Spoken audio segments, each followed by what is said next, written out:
exactly an obvious choice for the ordinary conjurer to be using, until they became mass-marketed.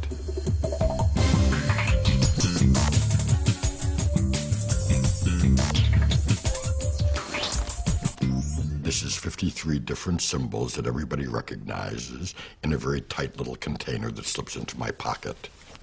There we go. Playing cards are fascinating.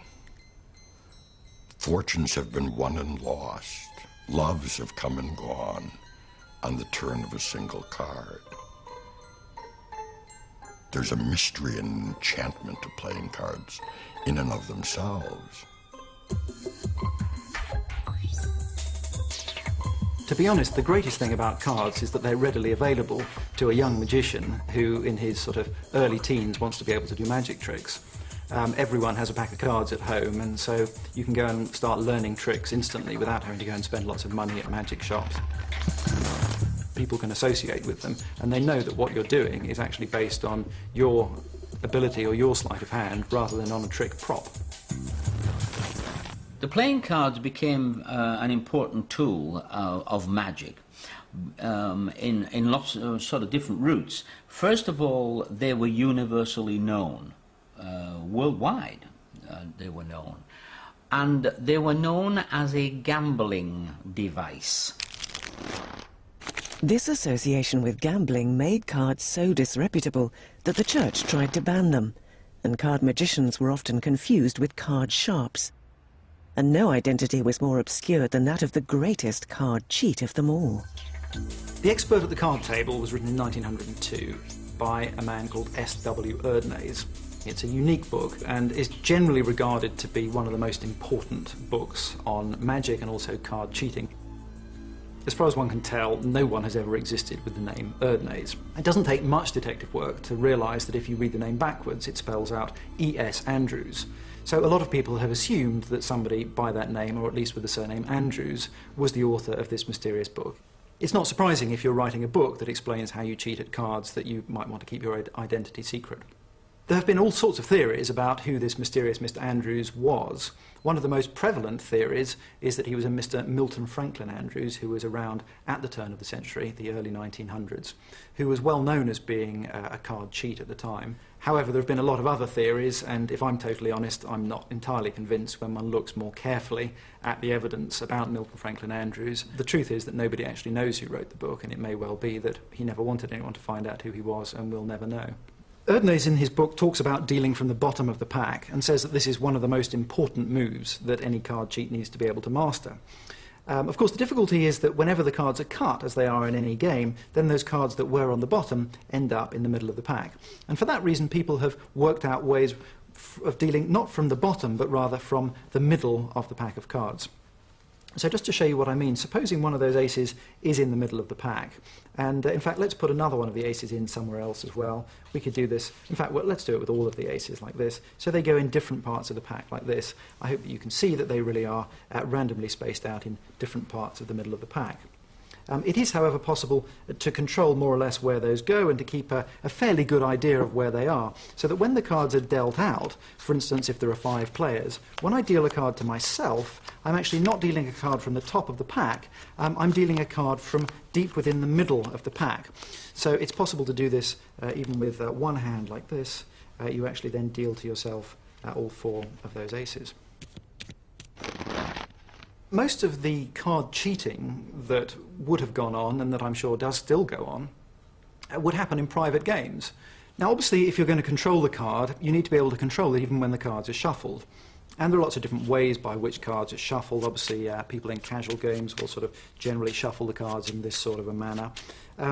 Sometimes you get people who do these slightly flashier shuffles like this, sort of a waterfall type of shuffle. All of those are perfectly acceptable in most games of cards. Of course, in a casino or a more formal environment, a dealer generally shuffles like this. This is a more standard on-the-table shuffle and a series of cuts. Nevertheless, despite all this shuffling and cutting, it's actually possible to keep track of where that card that we started off with is. So I've managed to keep the ace of spades under my control throughout. Of course, as well as shuffling the cards, when the cards run past, it's also possible to see some of the other cards as well. So it's then possible to put them into a particular order, to rearrange those cards.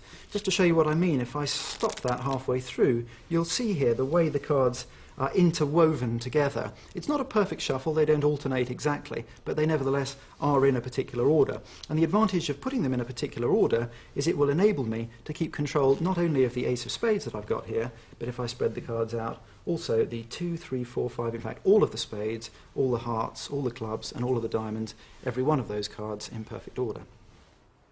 Both the card cheat and the honest magician require extreme dexterity. Something very hard to imagine in the case of the next magician to follow Fawkes as an international star. Another magician that was around roughly the same time as Isaac Fawkes was a guy called Matthew Bouchinger, and he was kind of memorable as a magician for slightly different reasons to Isaac Fawkes.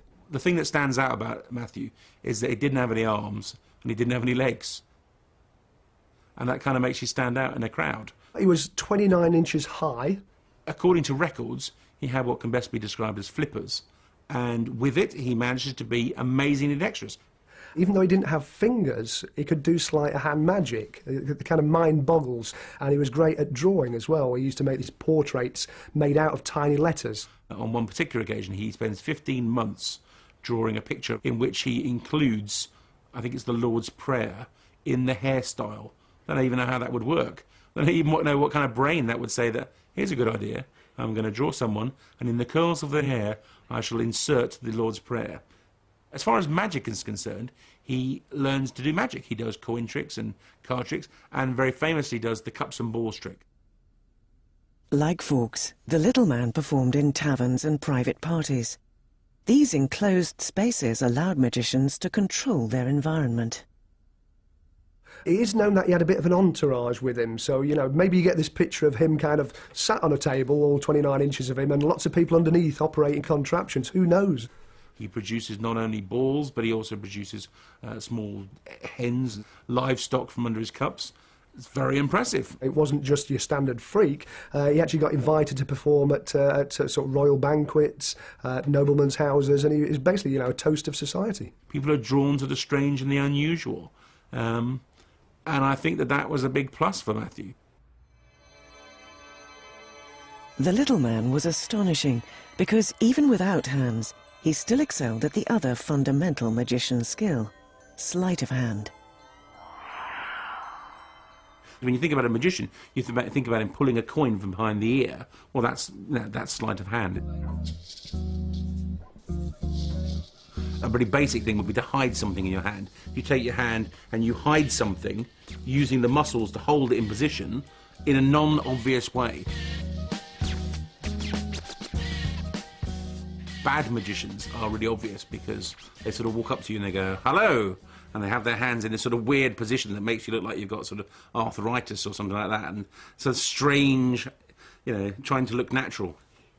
So the ability to hold sort of 20 cards in a hand and make them appear one by one is technically sleight of hand. It's things with everyday objects that the magician himself makes happen. You take a rubber band just like this, and I'll break it, okay? And then you just put it back together like this. That's organic magic, sleight of hand with everyday objects. Take a hanky, you push it into your fist, it's the simplest trick in the world, and you go, whee, it changes into an egg, okay? Not good, but quick. Now what we've done is combine sleight of hand with something which is called a gimmick, or a fake, because it's not a real egg. Okay, a fake is something that looks real but it's not, and it's spelled F-E-K-E, sort of magician's terminology. A gimmick is a kind of hidden bit of equipment that you don't see at all that helps you do the trick, and it's the combination of these things that does it. Now I'll show you that again because the other element you need to use is presentation, obviously, the whole showmanship thing. So I'll show you how this works. That goes in there, so when I pick up the hanky, what that is a big move to cover the small move.